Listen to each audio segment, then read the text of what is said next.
The topics and opinions expressed on the following show are solely those of the hosts and their guests and not those of W4WN Radio, its employees, or affiliates. We make no recommendations or endorsements for radio show programs, services, or products mentioned on air or on our web. No liability, explicit or implied, shall be extended to W4WN Radio, its employees, or affiliates. Any questions or comments should be directed to those show hosts. Thank you for choosing W4WN Radio. Welcome to Aging Like a Badass, where wrinkles aren't the problem, they're the solution. I'm Kimberly Price, your 40-something host and founder of Aging Like a Badass, who, like many of you, is dead smack in the middle of an anti-aging crisis. So stick around and I'll show you the raw, real, and outrageous tips, tricks, and truths about aging like a badass, because wrinkles aren't the problem, they're the solution. Welcome back to Aging Like a Badass. This is your host, Kimberly Price, and this is my very first video platform doing this. So I'm excited to do this. I'm excited to be here with you, and we're going to see how this goes. I have a special guest that's going to be here with me today, and we're going to bring him on now. His name is Dean Piper, otherwise known as the Pipe Man. Welcome to the show, Dean. How are you, Kimberly Badass? That should be your new name. Kimberly Badass. Well, I'm shitting my pants. So I have two things I want to say. First, I want to say when you were hearing that noise, I figured out, because we're both in Clubhouse right now. And I was wondering before we started if I should have my mic muted on my phone or not for Clubhouse. And that made me realize that it should be muted, because that was it coming from my phone, from the computer, from the show, and we were just like all over the place. Right. So I wonder how we broadcast then into Clubhouse. How do we get it so that they can hear? Because if we're muted, we're technically not live in there, right? Yeah, I think, but I'm hearing from your end. So I don't know. I don't think it. I'm thinking, we did this experiment with Clubhouse, and I think we can't do the Clubhouse and this at the same time. Not until we figure out how to do it anyway. I know. I was getting a bunch of feedback also, so I actually took my earpiece out so I wouldn't get all the feedback. Yeah, you know what I'm going to do? It says leave quietly. I'm going to leave quietly because I can hear it too. Okay. So that's probably what's happening. You're hearing it come out of my phone. You're speaking, and it's coming out of my phone and into the computer, and that's where you're hearing the feedback. So now I left quietly. Awesome. But, what is this shit? All right, well, we can try this. What's up with this shit anyway? Well, I invited Dean on the show. This is the first time that I've done this where I'm broadcasting live on video. And Dean's been talking to me about this for quite some time, gently kind of trying to get me to give this a try. And interestingly enough, we spoke while I was on vacation in Florida, and he said, just do it. Who cares, right? But this shit's scary. It is. It's scary. It's nerve-wracking. I got to tell you, though, you look a lot better than I do. And that's why I'm wearing the sunglasses, because what you were talking about in your intro there about the wrinkles. Yeah, no, I'm hiding the wrinkles with the sunglasses. Well, I have mine here, too. It's funny. I was going to put mine on. We could just hang out here in sunglasses. Yeah, you look pretty good in those sunglasses. We have no sun here today. I've actually put the Colorado winter vest back on today. It was only 30 degrees when I got up this morning. So not quite warm, sunny weather. It's cold here in South Florida in the studio, too, because I had the air conditioning cranked down. It's a balmy 80. Yeah. So I wanted to bring you on today. I wanted to talk about what are some of the things that as we go through life and we go through different experiences that are really scary that we should just step into. And I want to mention, I was on Clubhouse this morning and I was listening to Breakfast of Champions. And one of the moderators in there was talking about how you should pick something every day that makes you feel like you want to throw up and then do it. And it's only through that repeated action of doing things that we build our confidence meter. And as that confidence meter grows and grows and grows, we get, I don't want to say more daring, but kind of more daring in the things that we're able to do and not do. So tell me what you think about that. Because I know you're a pretty risky guy. You do a lot of fun things. You're not afraid to say no. If I called you up tomorrow, 5 minutes before a show and said, hey, let's do this, you'd absolutely be on board. Yeah, you know what? It's interesting because they have this term called practice makes perfect. And I think it's not necessarily just that the practice makes perfect. It's the practice makes you confident. So here's a new pipe quote. Practice makes confident, because think about it. All right. So I surf. Okay. The first time you get out there, it's kind of scary. The second time you get out there, it's still scary. It's scary until you're doing it like multiple times to where you know what you're doing. And that's the key. When you know what you're doing, it's not scary. Nothing's scary when you know what you're doing. The problem is if you go into something that you've never done before or you haven't done much of, it can be pretty scary. I'll tell you what's scary for me this time of year is I'm on my balcony and I look down to decide whether I want to go down to the ocean and go paddleboarding or surfing or kayaking, and I see 1,000 sharks in the water that I wouldn't have seen down below. Then it's like, okay, well, maybe not. Or like the other day, here was one of my fears. Okay, I go and I do windsurfing and kiteboarding and surfing and mosh pits and all this stuff. Here's what scared me the other day. I went out for lunch. It was Sunday. In typical Florida fashion, it was beautiful out. And then all of a sudden, this storm came in a matter of like 2 minutes. The whole place was black. And we had this storm like you couldn't even imagine. I mean, like tornado, hurricane type storm without it being that. So here was my fear. As I was getting home, I'm going up the elevator. I'm going, please, God, let my patio furniture still be on the balcony. And, well, it didn't work out that way either. Oh, wow. Yeah. So here's where the anti-fear comes in. So I go up there, I'm looking on the balcony and stuff's all over the place. And I'm like, wait a minute, there's a chair missing. I'm like, there's no way the chair's gone. And I'm looking around and I had to check like 10 times. And then finally I gave in new. And then I got on the balcony. And while I'm on the balcony, like the wind actually lifted me up a little bit. I had to hold on to the banister and then I went back inside. But then I put my hoodie on and went outside because I am Mr. Persistent. And I went outside to find my chair in this storm that literally while I was walking through the parking lot and on the beach and stuff, the wind was blowing me over. Like I had to hold myself from falling over. It was so strong. But my persistence overcame my fear. Mm-hmm. And, then there's that other fear that also motivates you. Because my fear, the reason I went out then, like, they say, well, why would you go out? Just wait till the storm's over. Right. Yeah, but by then it could have damaged people's cars or damaged people. I was thinking, oh my God, I wonder if it flew off the balcony and then landed on somebody else's balcony or whatever. But all these things go through your head. Those are fears too. So it's really what fear is more important to you, and like Tony Robbins says, people do so much more to avoid pain than to gain pleasure. Mm-hmm. And so I certainly wasn't gaining pleasure by getting the chair back. I could care less. Okay. But I was avoiding the pain of hurting somebody or getting sued because I damaged somebody's vehicle or damaged somebody's, like it could go through a window. Like it's happened before. I was talking to somebody in the building. Last time that happened, chairs went flying through people's windows. So you used to tie your furniture down? No, what I have to do is like it's Groundhog Day. It's like I got to check the weather and bring it in, take it out, bring it. I literally just put it back out, and that when that happened, and so it's kind of like. But then people say, well, why don't you just keep it in? Well, because it fills up my living room. Yeah, you need the space. Yeah, no doubt. And not to mention, I don't want to have to put my patio furniture out every time I want to go sit on the balcony. Right.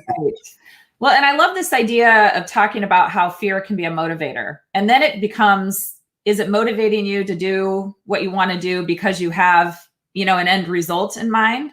Or in this case, it wasn't the end result. It was more of okay, I know this is going to grow me.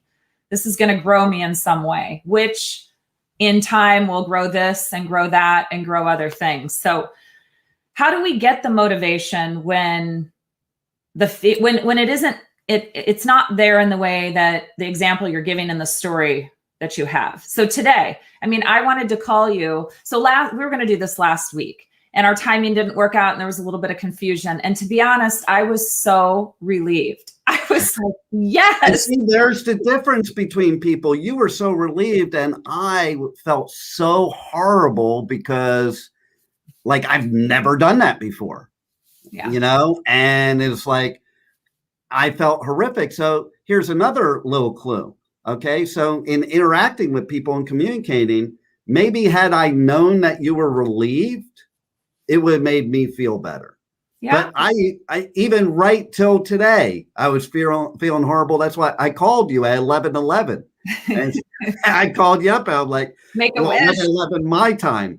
And I'm like, you know, and 11:11, make a wish. Pipe Man's going to be on your show.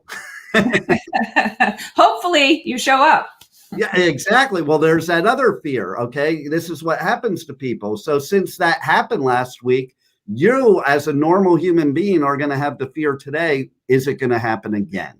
Right. Right. You know? Or you are thinking to yourself, is she going to think that this is going to happen again? Right. Which might be the reason I called you at 11:11. Yeah. So, you know, and going back to something you were asking, it's about what you focus on is what my thing is. Okay. So here's a perfect story. Okay. I shared the story with you, but some of the people watching, listening have not heard the story. But I 2 years in a row before COVID had a heart attack surfing. So let's go back to the first time I had a heart attack surfing.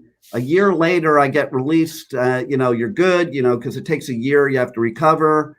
And I went right back to surfing. Like I flew as soon as it was like a congratulatory thing. As soon as the cardiologist gave me the all clear, I flew to Costa Rica and went surfing. Didn't even cross my mind that I had a heart attack the last time. Like I had no fear whatsoever. It wasn't even a thought process. It was like, you know, most people would probably not do it the second time, you know, didn't even cross my mind. However, that second time, I had a massive heart attack. And so that did change me. Okay. Because, and still to this day, I'm trying to overcome a fear of going out by myself, you know, because in the second one, it happened while I was in the water on a wave and I had to paddle back to shore, like, or I would have died, you know? And so that goes through my mind every time. So it's a lot of times like, I want to go out, but there's nobody around. So it's like, and most of the places you would go, there's not a lifeguard anyway. Like I don't have a lifeguard in my backyard. There's some, or I'll go someplace where there's definitely a lifeguard. Or another thing I've done is a lot of times since that time, I've gone out with an instructor and like did lessons, even though I knew what I was doing, but I lost my mojo and I felt comfortable with somebody. So now we fast forward and I recovered after another year. And then I went back to Costa Rica, third time's a charm type of thing. But this time my attitude was much different because basically I did decide to, I know an instructor down there. So I'm like, hey, I had these 2 heart attacks. So I want to go out with you instead, you know, and like I'm doing the lessons just in case. And when I got down to them, my heart was racing 1,000,000 miles a minute. So of course, what's running through your mind, I didn't even get in the water yet. I'm going to give myself a heart attack.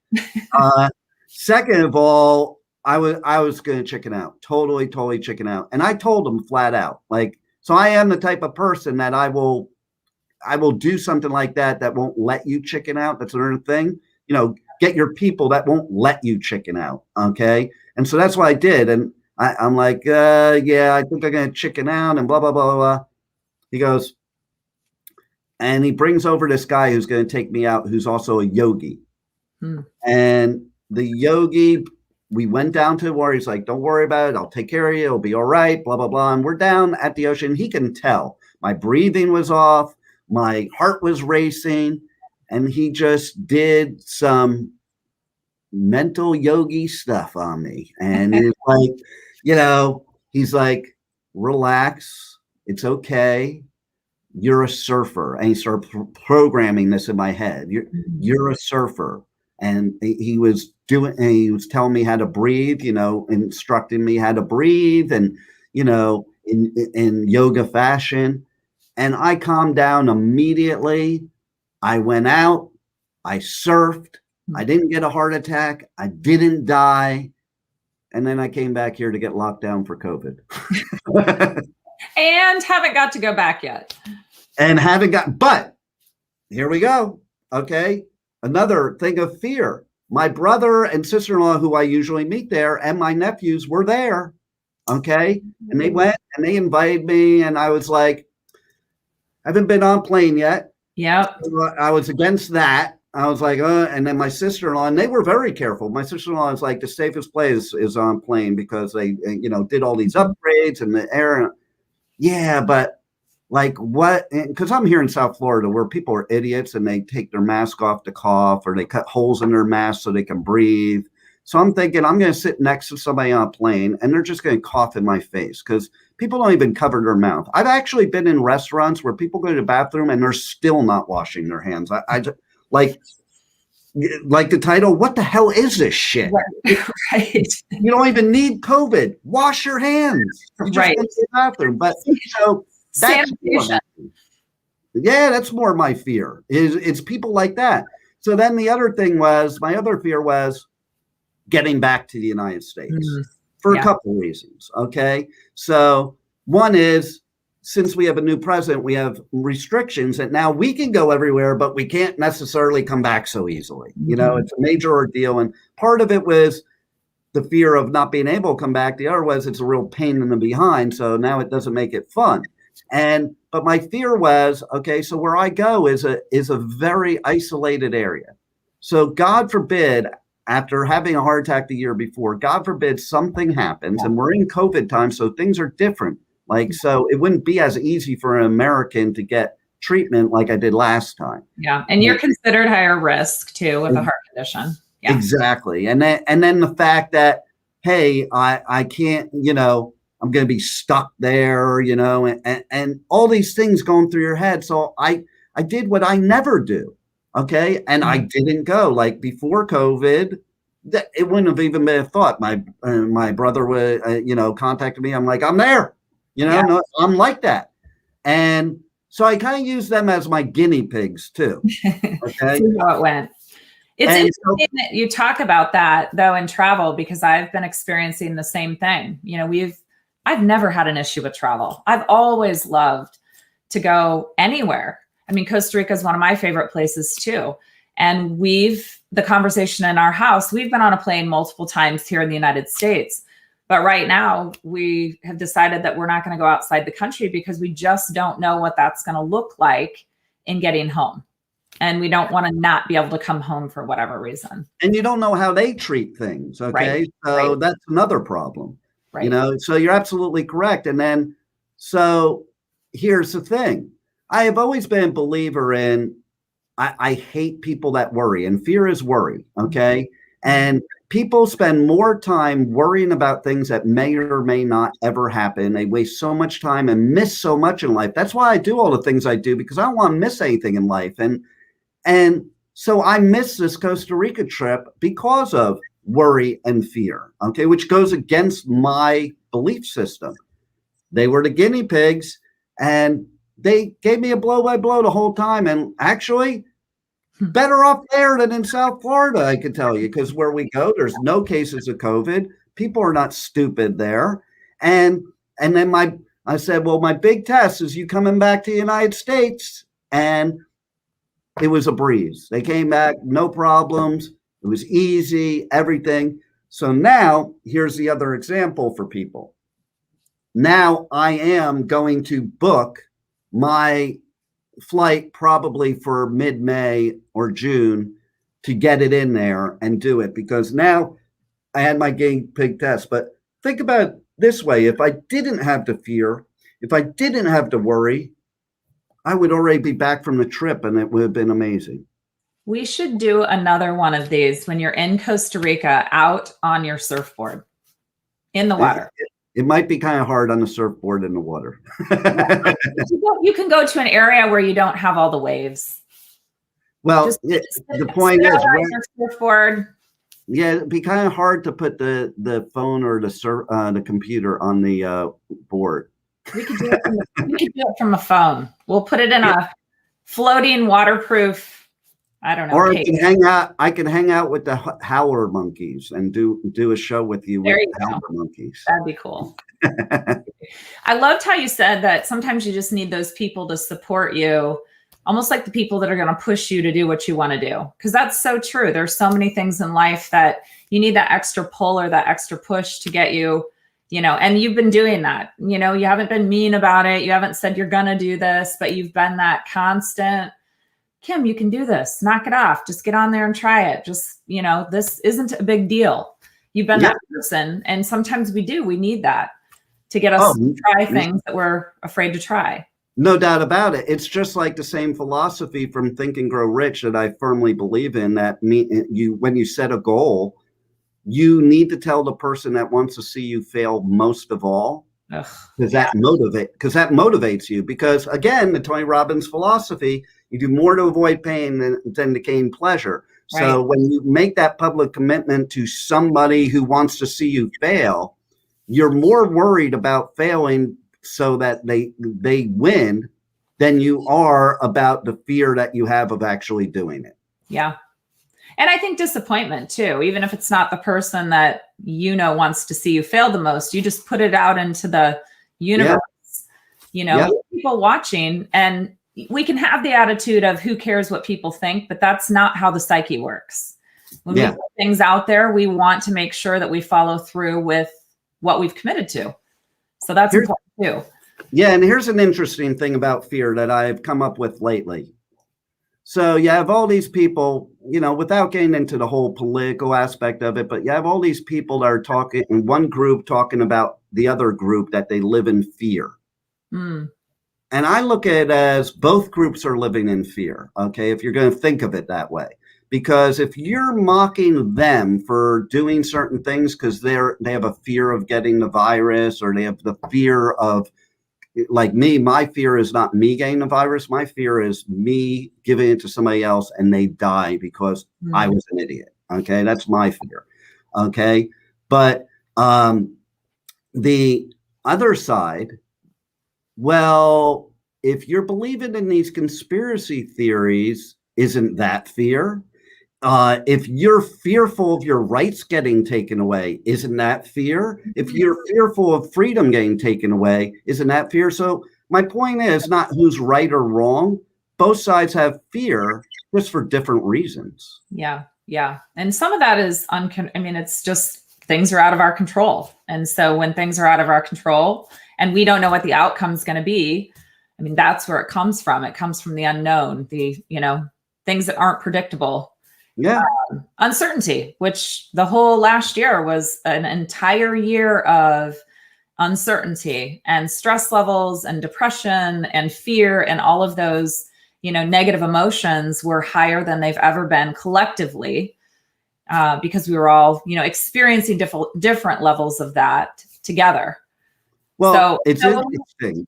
When we look at aging like a badass, you talked about, I was wondering, the question that I had was, you were talking about the first heart surgery you had no problem going out and getting back on your surfboard for the first time. But after the second one, you talked about the fear elevating or increasing. So was there wisdom that, prior to that, you'd never thought of certain things and you hadn't experienced them? So now you've experienced this thing and you're more mature, you have wisdom around it. Was it that, or was it that you, because of the experience that you'd been through, you were now in a place of recognizing life in a different way? So maybe you've woken up to life a bit. I think it was a variety of things. Okay. So first of all, up until the first heart attack, I was, as most of us, invincible. Okay. and we have different thought processes. I can tell you 100% without a doubt that I would have treated COVID much differently before the first heart attack, because I would have been like not caring at all, like caring about other people, but not caring, worrying type of thing. And like, I'd be like my son is, yeah, I'm young and healthy. It's not going to affect me, and that would have been my thought process. Right. So that holds true to the heart attack thing. Okay. So then a lot of people don't realize the minute you have something like a heart attack, cancer, anything that could kill you or change your life dramatically, yeah, that doubt sheds in. You didn't have doubt before.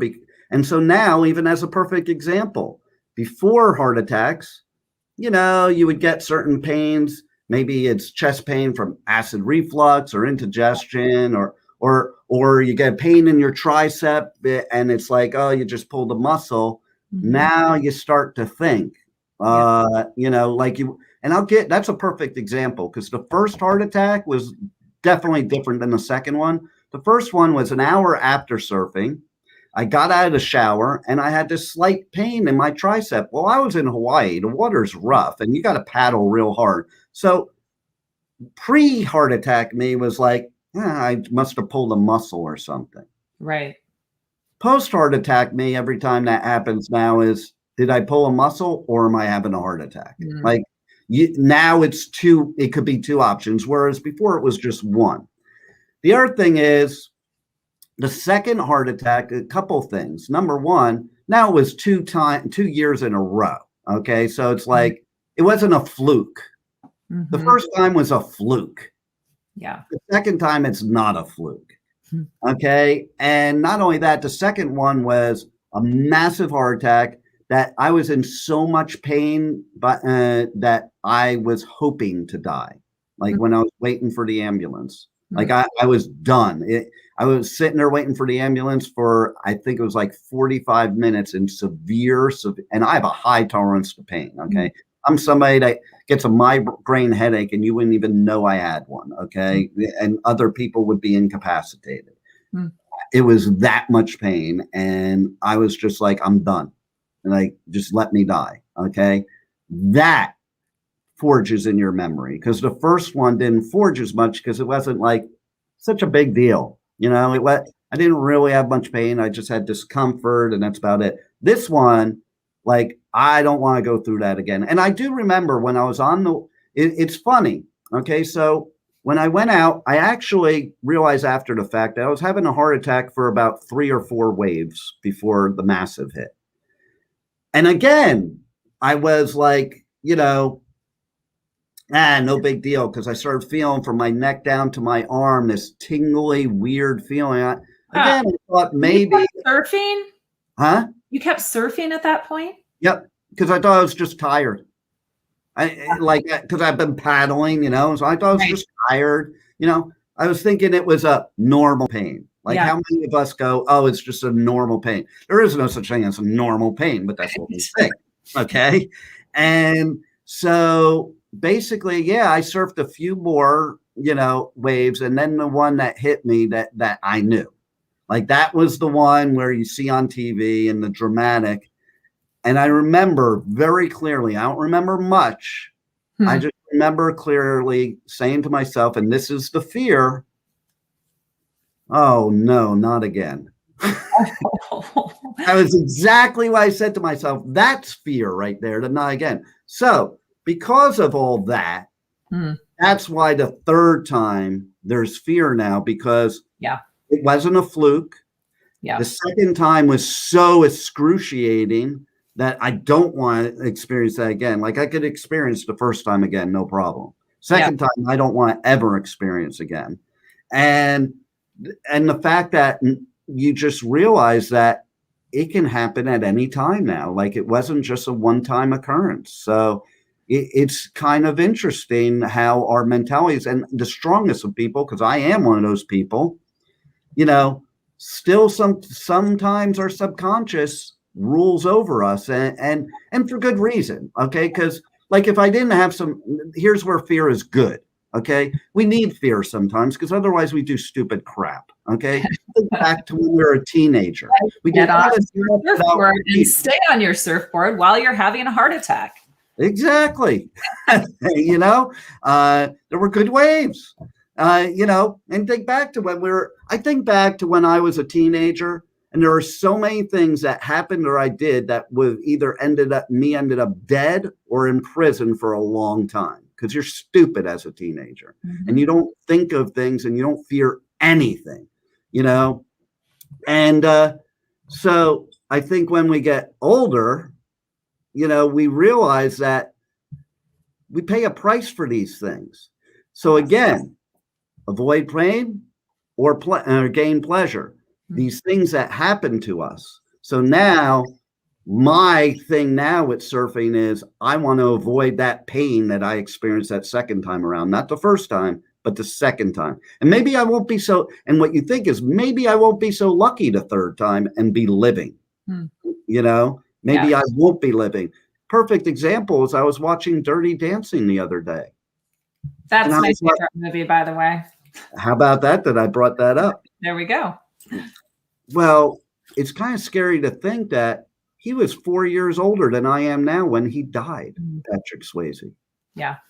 That's like a reality check, man. It's you don't think of those things when you're younger. It's like, holy shit, like my time could be up any day, which is the reason why you have to overcome fear and do everything. Because now I still feel like at 54 years old, my time could be up any second. Could happen during this show. Yeah. And so I'm going to do everything I can while I'm still here and while I still can, because that's the other thing too. Talk about fear. When we were in a hospital in Hawaii, my dad had cardiac disease, but he ended up a cardiac cripple. I'm very active. He didn't really give a shit. He wasn't a very active person. So I said to my son straight out before the procedure, I'm like, I'm telling you right now, if I end up a cardiac cripple like Grandpa Richie, please kill me. I'm not living like that. I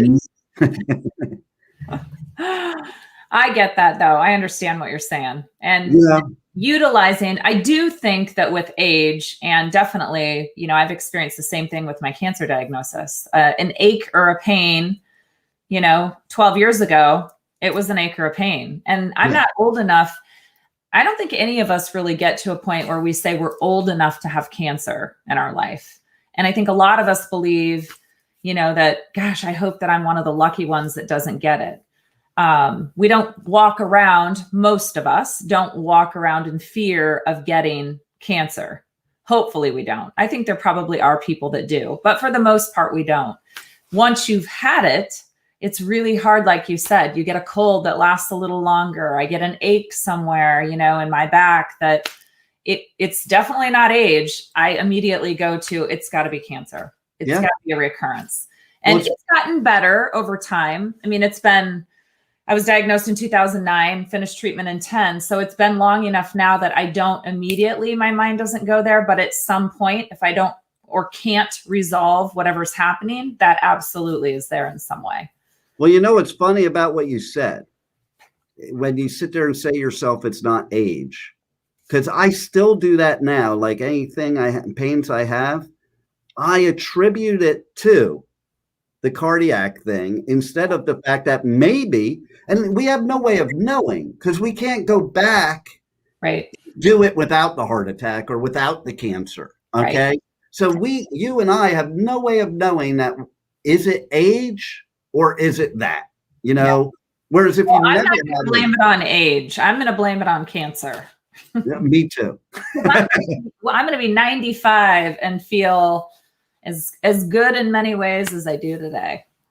Well, there you go. And that's always my philosophy is like that's why I said what I did to my son. And it was funny because after the second heart attack, the cardiologist, he decided to have a sense of humor and mess with me. And he goes, well, with a total straight face, well, I guess no more surfing for you. And he saw my jaw drop and like, and he was like, no, I'm just kidding. It's actually good for you. That would make you afraid. Oh my gosh, I can't surf. Well, that's my point. If I can't do the things that I enjoy in life, that's why I said what I did. Like but I will do. Here's the difference. Okay. Fear is a paralyzer. I won't allow it to be a paralyzer for me. Okay. Because that's why you need to overcome your fears, because it becomes a paralyzer. So I don't stop doing the things I do anymore because I had a heart attack. And I don't stop being the pipe man. Okay. People do that though. They stop being who they are. And all that does is make them sicker. Like, let's put it this way. If I stopped doing all those things, I probably would get another heart attack because I wouldn't be active. Or the fear of not being able to do the things that I enjoy. And that's why you need to live life to the fullest, because you never know when there is that day where you can't do it. There might be a day that I can't do these things. So I'd rather keep doing them till I can't.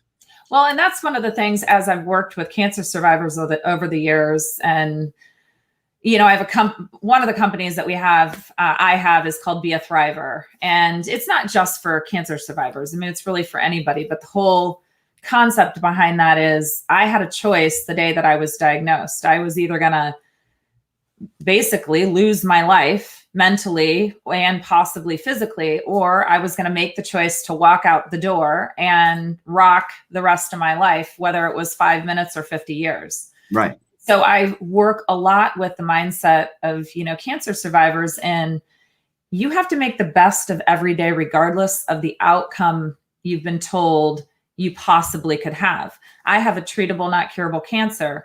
If you statistically look at reoccurrence, I should have had a reoccurrence after 2 years. I mean, there's a lot of things when we look at statistics. I tell people, you're not a statistic. And we can't live in fear of the uncertainty and unknown. You may never have another heart attack again. So does that mean today, because you're going to quit doing the one thing you love for the rest of your life? Right. No. Exactly. So again, we have to work on that muscle of, I'll call it courage, really. The courage to get past what we're afraid of, which, prime example, me here today. This is something that I don't like to be on camera. I hate to be on camera. And look, you're rocking it. Oh, see, there you go. And, I am all about mindset. I always have been. The mind determines what happens to the body, not the other way around, unless we let it. Okay. Yep. And the fact is it's all what you focus on. And that's the point. And so you can focus on things and they will happen, Yeah. I'd rather focus on the good than focus on the bad. And what good does it do to focus on the bad? Anyway, what do you really accomplish? It doesn't. But people, like you said, people get more from focusing on negativity and darkness and, fear and all of those negative.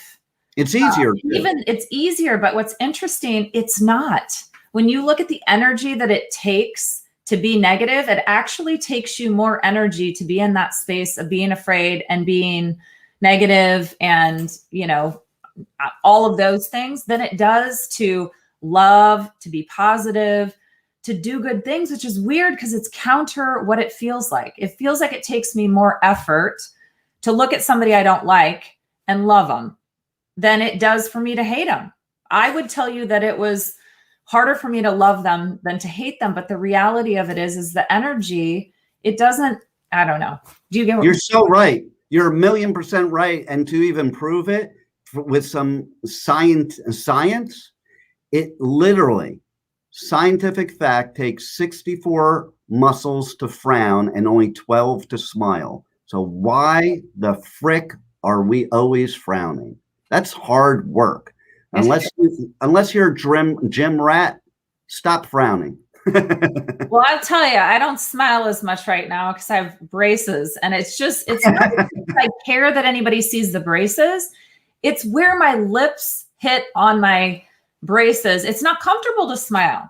So I don't smile as much as I usually do anymore. And I get them off in 4 weeks. So I'm going to be golden. I'm going to be smiling up a storm.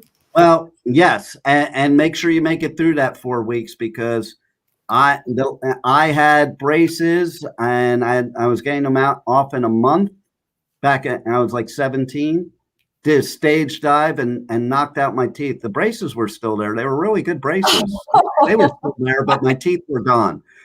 Okay, I don't need you putting that out there. That'd be horrible. I just had, since you said the 4 weeks, it was the same amount of time, so I figured I'd throw that out there for you. Yeah, that's funny. Let's see how strong you are to avoid that being in your head.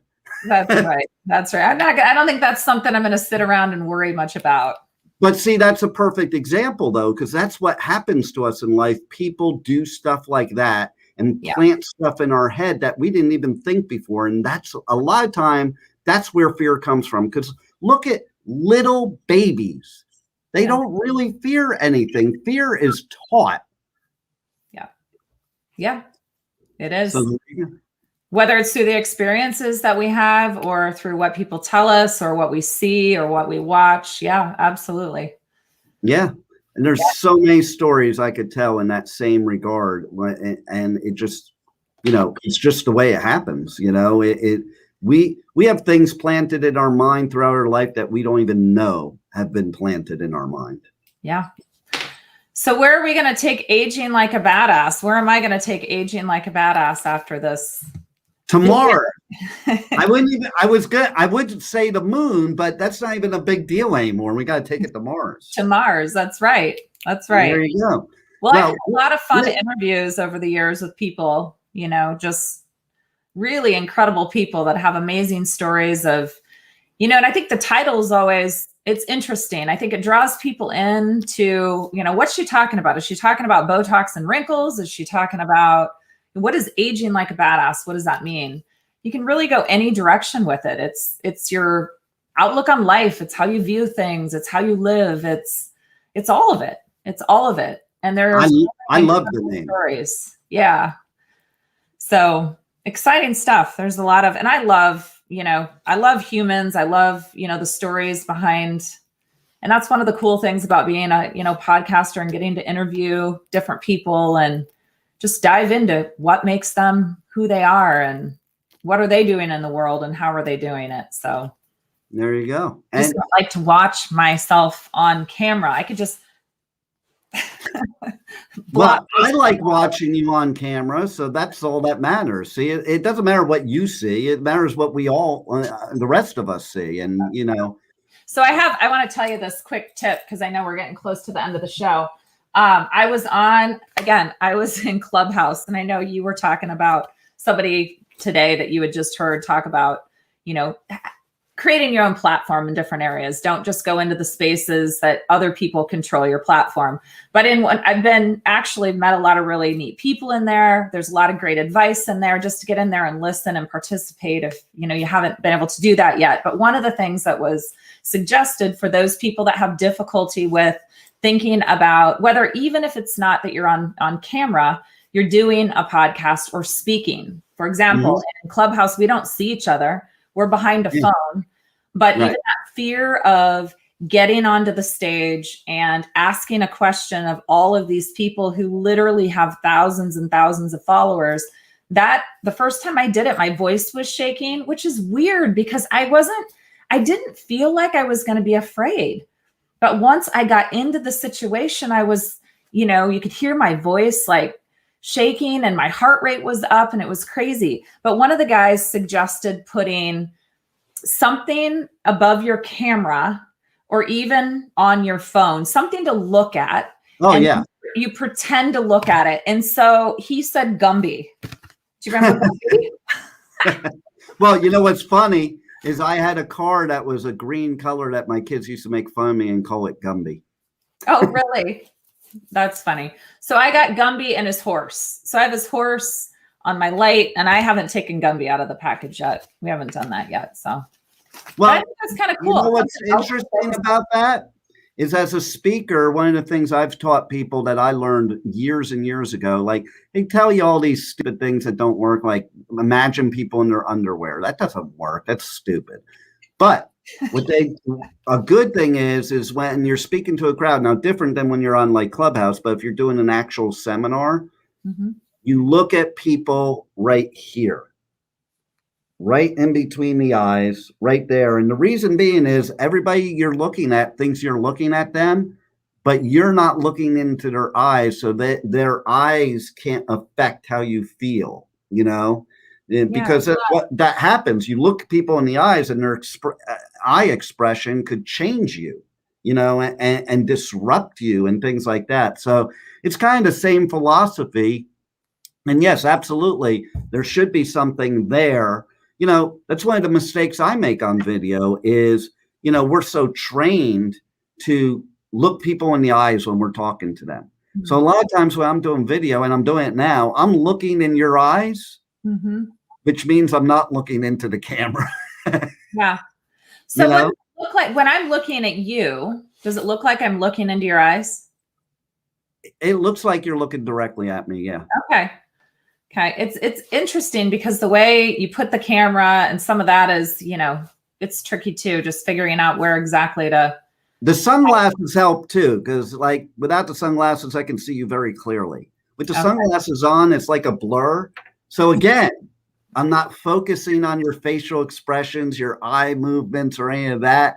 I'm just focusing on speaking to an inanimate object, so to speak. Okay. That makes sense. That makes sense. There's some cool tricks. And as far as, I do love the name Aging Like a Badass. And I think it will draw people in because, who doesn't want to be a badass? Let's call it what it is.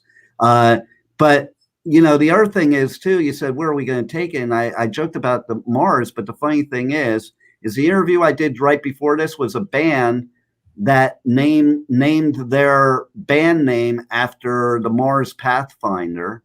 And I told them in the interview that I had just interviewed the person a few weeks ago. I don't know if you know this, but when we went to Mars recently, there was music played on Mars. There's a recording of it. I have that actual recording because I interviewed the person that composed that music that was played live on Mars. Oh, that's cool. Yeah. Yeah. So here we go. Because when they go to Mars, they do have Wi-Fi, believe it or not. That's how wild that is. Okay. Wow. Yeah. So here we go. We'll take your show and you'll do a live show from Mars one day on video. On video. That'll be the ultimate way to overcome your fear. You'll be on video on Mars speaking to Earth. That would be so cool. So a quick story about that. I was thinking back to when I was a little girl, and this wasn't too long ago, but thinking back to when I was a little girl. And one of my dreams, I either wanted to be Mary Lou Retton at the time. So I created my own balance beam in the backyard. And then the second thing I wanted to do, I wanted to be an astronaut. That was back in the 80s when the Challenger, went up and the teacher was, all of that. And so there was a school that you could go to as a kid to learn how to be an astronaut and be in free space and all of that. I never did it, but I always pretended I was going to be an astronaut. So that's great. See, I've jumped here. I have two anecdotes. I have two anecdotes to that. First of all, the thing I remember most about Mary Lou Retton is hair shampoo commercials. And then we actually on this station, well, on W4CY, not on W4WN, we have a show host that's been with us for years that does a show who is actually, people joke about rocket scientists. He was an actual rocket scientist at NASA.